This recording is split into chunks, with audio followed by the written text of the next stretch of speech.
বিভিন্ন প্রকল্পে অনিয়মের অভিযোগে মাদারীপুর সদর উপজেলায় অভিযান চালিয়েছে দুর্নীতি দমন কমিশন। মঙ্গলবার বেলা 11টায় সদর উপজেলার প্রকল্প বাস্তবায়ন কর্মকর্তা ও স্থানীয় সরকার প্রকৌশলী অধিদপ্তর অফিসে এ অভিযান পরিচালনা করেন দুদকের সহকারী পরিচালক। মাদারীপুর প্রতিনিধি মোহাম্মদ জসিম মিয়ার তথ্যচিত্রে বিস্তারিত। বিভিন্ন প্রকল্পে অনিয়মের অভিযোগে মাদারীপুর সদর উপজেলায় অভিযান চালিয়েছে দুর্নীতি দমন কমিশন। মঙ্গলবার বেলা 11টায় সদর উপজেলার প্রকল্প বাস্তবায়ন কর্মকর্তা ও স্থানীয় সরকার প্রকৌশলী অধিদপ্তর অফিসে এই অভিযান পরিচালনা করেন দুদকের সহকারী পরিচালক আক্তারুজ্জামান। এ সময় দুদক জানায়, মাননীয় কমিশনের অনুমোদন এনফোর্সমেন্ট ইউনিটের ডিডি মহোদয়ের তত্ত্বাবধানে এবং আমাদের সংশ্লিষ্ট কর্তৃপক্ষের নির্দেশনায় আজকে আমরা পিআই অফিস, এলজিইটি অফিস এবং অন্যান্য সংশ্লিষ্ট অফিসে আজকে এনফোর্সমেন্ট অভিযান পরিচালনা করেছি। এখানে মাদারীপুর সদর উপজেলার 15টি ইউনিয়নের মধ্যে 11টি ইউনিয়নে 5 আগস্টের পর কোনো চেয়ারম্যান বিভিন্ন কারণে পলাতক আছে।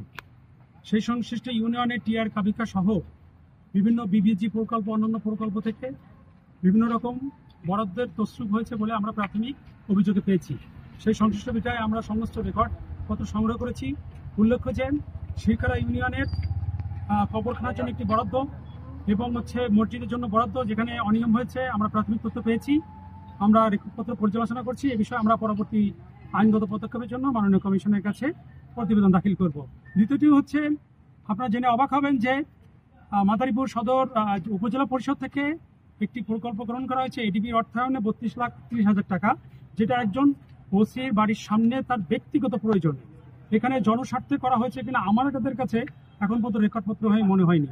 এবং সাবেক যে পুরাবাদ উপজেলা চেয়ারম্যান এবং অন্যান্য কর্তৃপক্ষ এখানে কোন আইনে বা কোন বিধিতে এই প্রকল্পটা গ্রহণ করেছে, রাষ্ট্রীয় অর্থ অপচয় করেছে, এগুলো আমরা আইন ও বিধি মোতাবেক রেকর্ডপত্র পর্যালোচনা করে মাননীয় কমিশনে এটা দাখিল করব।